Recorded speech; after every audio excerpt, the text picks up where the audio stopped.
Assalamualaikum warahmatullahi wabarakatuh. Saya Yudi Pramuko, tukang donat dari Parung, YouTuber tertua di semesta. Geser sedikit supaya kelihatan itunya tuh apa namanya? Itu sebuah prestasi tuh, silver play button karena sudah melampaui 100.000 subscriber. Seorang tukang donat bisa dapat itu loh, masya Allah. Hada min fadli Rabbi. Semua itu karunia dan anugerah dari Allah ya.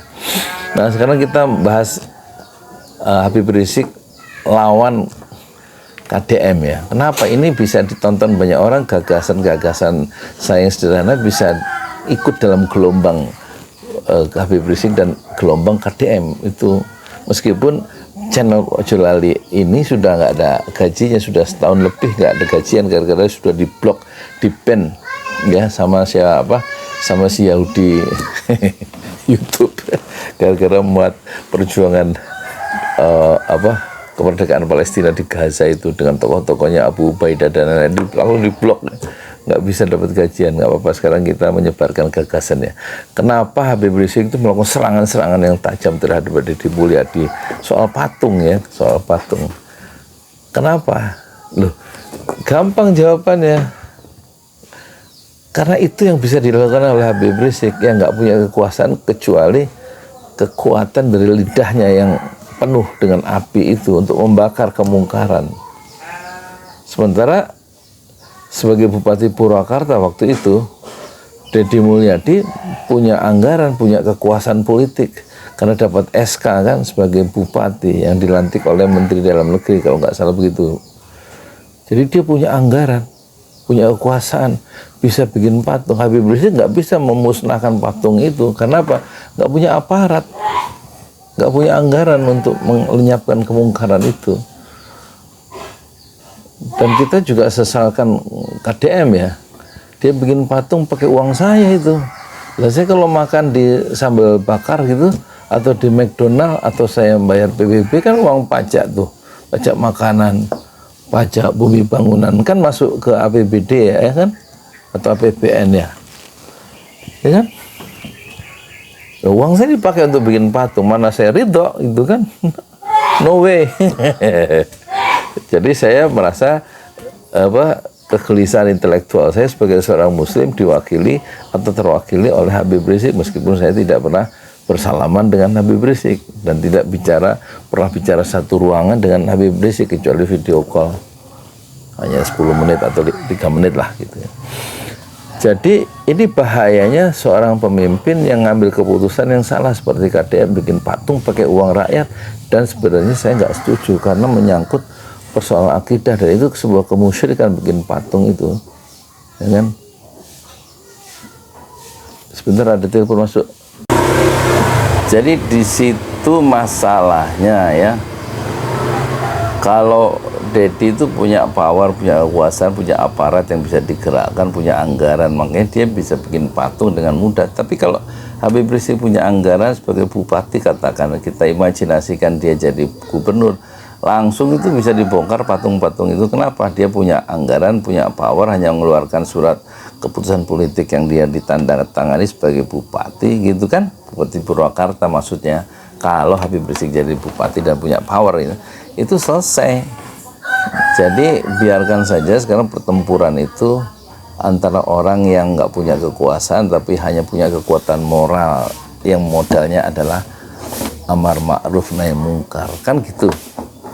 Mungkin Habib Rizik itu mengikuti hadis Rasulullah, man ra'a minkum mungkaran, siapa yang melihat kemungkaran falyughayyiru biyadi, maka ubahlah kemungkaran yang kamu lihat itu dengan tanganmu. Fa'ilam yastati, bila kamu itu nggak mampu mengubah kemungkaran dengan kekuasaan dengan tanganmu, maka bilisani, ubahlah kemungkaran dengan lisanmu, dengan lisan. Nah itu yang dilakukan Habib Rizik. Fa'ilam yastati, bila nggak bisa juga ngomong, nggak berani ngomong melihat kemungkaran karena takut dan lain-lain atau nggak ada cukup ilmu misalnya gitu ya, maka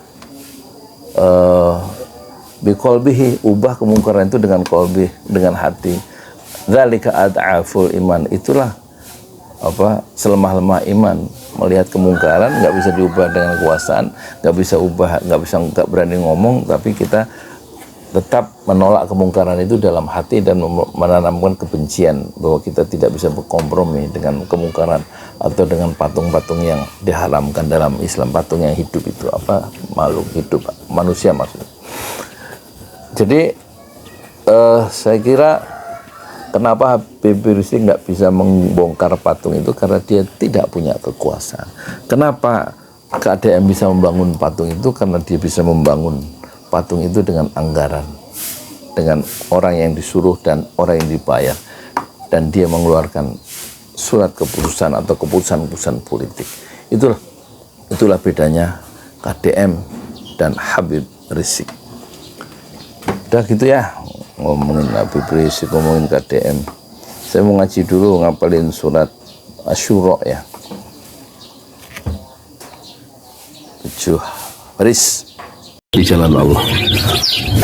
Ini Masjid Enam Syuhada lagi dikunjungi sama Ketua Hilmi.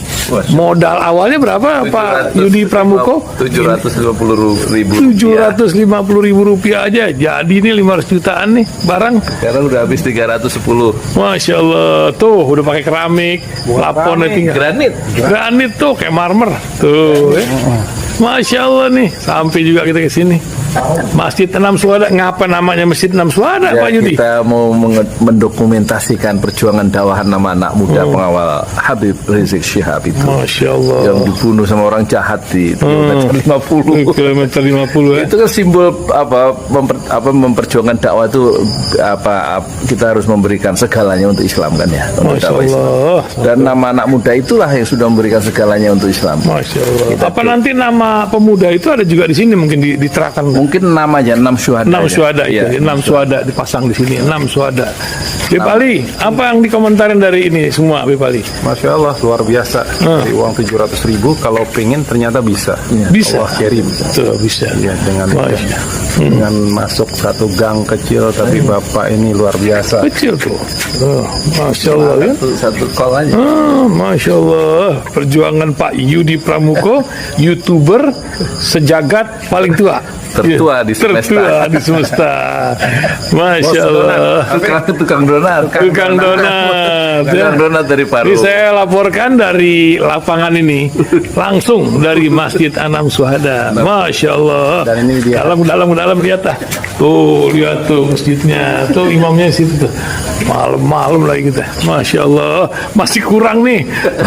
Atapnya katanya transfer aja.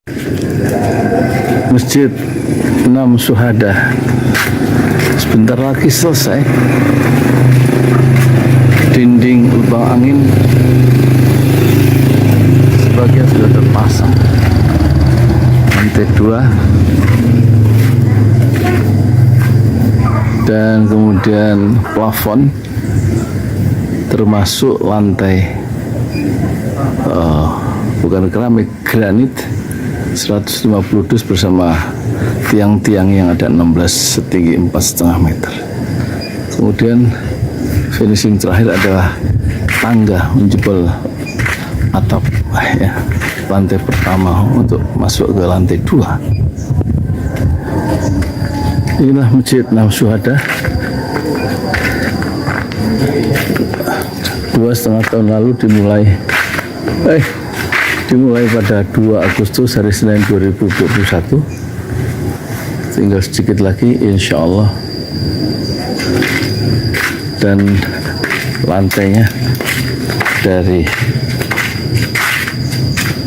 keramik, bukan keramik, granit sudah diresmikan lantai pertama.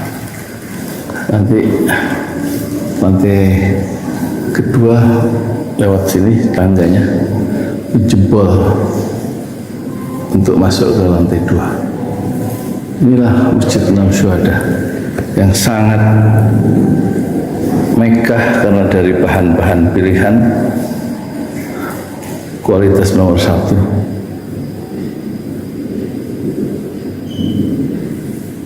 Tinggal sekitar 80 juta lagi finishing lantai atas selesai, insya Allah.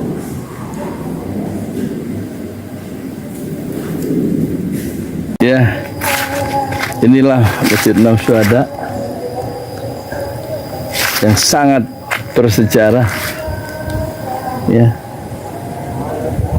dalam sejarah dakwah Indonesia modern, insya Allah, karena ini dibangun dalam konteks kezaliman rejim penguasa yang sudah membunuh 6 santri dari front Laskar Front Pembela Islam, dan kita abadikan pengorbanan dan perjuangan dakwah mereka sehingga kita sebut namanya Masjid 6 Syuhada. Mereka mengawal perjalanan dakwah gurunya Habib Rizik Syihab, dan mereka dicegat oleh orang-orang jahat di kilometer 50. Saya Yudi Pramuko, tukang donat dari Parung Youtuber, tertua di semesta Fasbir Sabrun Jamila. Bersabarlah dengan kesabaran yang indah. Assalamualaikum warahmatullahi wabarakatuh.